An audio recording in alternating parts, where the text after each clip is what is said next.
Dear students, पिछले turn पे अपन ने श्रमिक कल्याण से संबंधित कुछ सिद्धांतों की चर्चा की थी, जिसमें अपना अंतिम जिस सिद्धांत की अपन ने चर्चा की थी वो ये था कि श्रमिकों की जो अनुभूत आवश्यकताएं हैं उसमें अपने को प्राथमिकता का निर्धारण करना चाहिए। आज अपन जो श्रमिक कल्याण के अन्य सिद्धांत है उनकी चर्चा करेंगे। इसमें जो नेक्स्ट सिद्धांत है वो ये है श्रमिक संगठनों के विकास का सिद्धांत। जीवन के किसी भी क्षेत्र में आवश्यकताओं को पूरा करने के लिए कोई न कोई योजना और कार्यक्रम बनाना होता है। इस प्रकार से हम देखते हैं कि योजनाबद्ध ढंग से लगातार कार्यक्रम बनते रहते हैं और उन्हें सुचारू रूप से आयोजित किया जाता है। ये कार्यक्रम लगातार रूप से बनते रहें और इनका सुचारू रूप से आयोजन होता रहे, इसके लिए आवश्यक है कि विभिन्न श्रमिक संगठनों का निर्माण किया जाना चाहिए। इन श्रमिक संगठनों में जो श्रमिक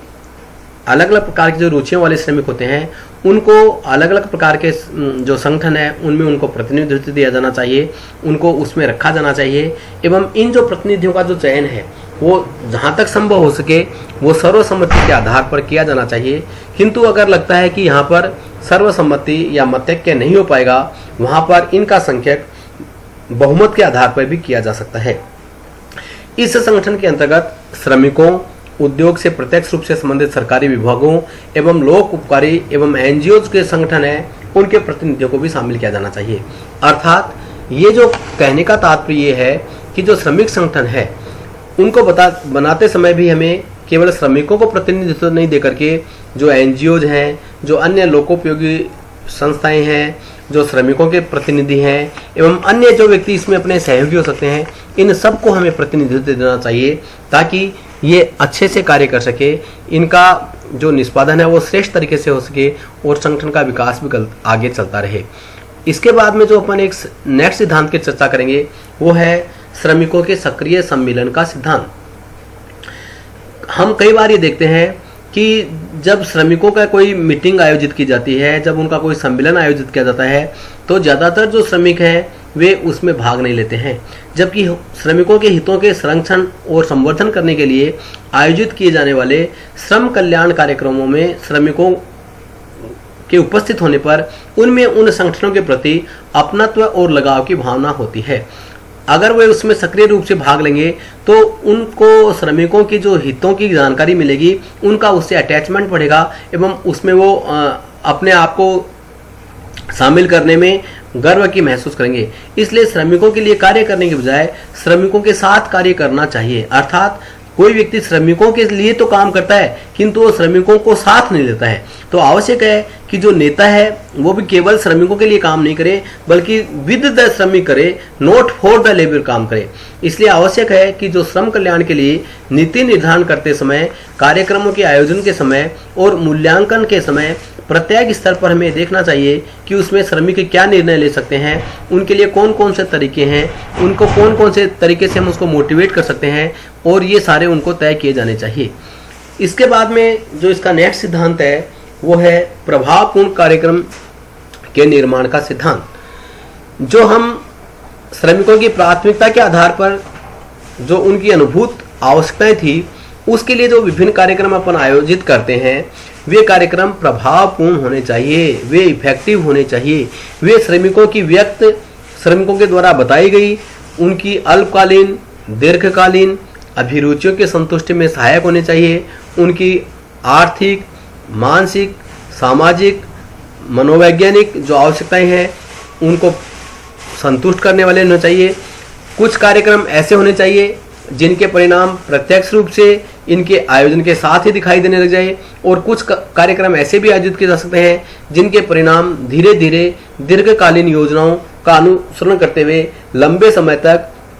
श्रमिकों को प्राप्त होता रहे। अर्थात जो हमारा इफेक्टिव प्रोग्राम अगर नहीं होगा तो श्रमिक संगठन, श्रमिक इनसे दूर हटते जाएंगे, श्रमिकों के सिद्धांत केवल कागजी योजना बन करके रह जाएंगे। इसलिए जो श्रमिकों के लिए जो वेलफेयर की अगर अपन बात करते हैं तो वहाँ वेलफेयर के लिए ये आवश्यक है कि वहाँ पर जो कार्यक्रम बनाए जाए, जो प्रोग्राम्स का निर्धारण किया जाए उसमें सभी कर्मचारियों का हित निहित हो, उनकी हॉबीज को उसमें शामिल किया जाए, उनके इंटरेस्ट के एरियाज उसमें शामिल हो और उनके रिजल्ट्स कुछ के तुरंत और कुछ के थोड़े थोड़े समय के बाद में उनको मिलते रहने चाहिए, जिससे वो लगातार मोटिवेटेड बने रहे, लगातार वो उससे जुड़े रहे।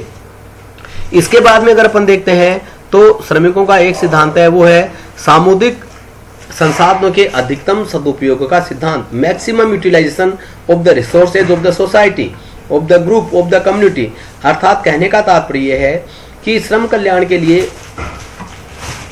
जो कार्यक्रम अपन करते हैं उसके लिए विभिन्न प्रकार के संसाधनों की आवश्यकता होती है। सामान्यतः जो संसाधन होते हैं वो नियोजकों द्वारा दिए जाते हैं, वे संसाधन संगठन के मालिकों के द्वारा दिए जाते हैं, क्योंकि ये माना जाता है कि श्रमिकों द्वारा जो भी काम किए जाते हैं उनमें जो लाभों का सबसे बड़ा जो हिस्सा होता है, जो लाभों का सबसे बड़ा भाग होता है, वो मालिक के पास से जाता है। ऐसे में उत्पादन की व्यवस्था में जिसमें श्रमिकों की सहभागिता को प्रत्येक स्तर पर सुनिश्चित किए जाने का प्रावधान हो तथा जिसमें उद्योग को होने वाले लाभों में श्रमिकों की उत्पादकता पर आधारित लाभांश प्राप्त करने का कानूनी प्रावधान हो, वहीं पर केवल श्रमिकों को थोड़ा लाभ मिलता है, बाकी का अधिकांश जो हिस्सा होता है वो मालिकों का ही होता है। अतः श्रमिकों को विशेष रूप से इन संगठनों के लिए जो संसाधन मिलते हैं उनको अपना व्यक्तिगत संसाधन न मान करके उसको सामाजिक संसाधन मानना चाहिए और उस साधन का उनको अधिकतम सदुपयोग करना चाहिए। उन संसाधनों का उसे समाज में श्रमिकों के कल्याण के लिए लोकोपकारी कार्यक्रमों में उनका उपयोग करना चाहिए, न कि व्यक्तिगत रूप से। और दूसरी बात उसमें ये भी ध्यान रखना चाहिए कि कई बार हमारे समाज में ये एक भावना विकसित हो जाती है कि अगर ये संसाधन मेरा नहीं है तो इसकी सुरक्षा की, इसके उपयोग की, इसके दुरुपयोग के बारे में मैं क्यों चिंता करूं, जबकि विषय इससे विपरीत होना चाहिए। अगर हमको लगता है कि ये समाज का संसाधन है तो हमको उसका ट्रस्टीशिप मान करके हम उसके ट्रस्टी हैं, इसकी सुरक्षा का दायित्व है हमारे व्यक्तिगत संसाधनों से भी कहीं ज्यादा है। ये भाव व्यक्ति को मन में रखना चाहिए और उस जो संसाधन है, जो सोर्सेज हैं, उनको मैक्सिमम यूटिलाइजेशन का प्रयास करना चाहिए।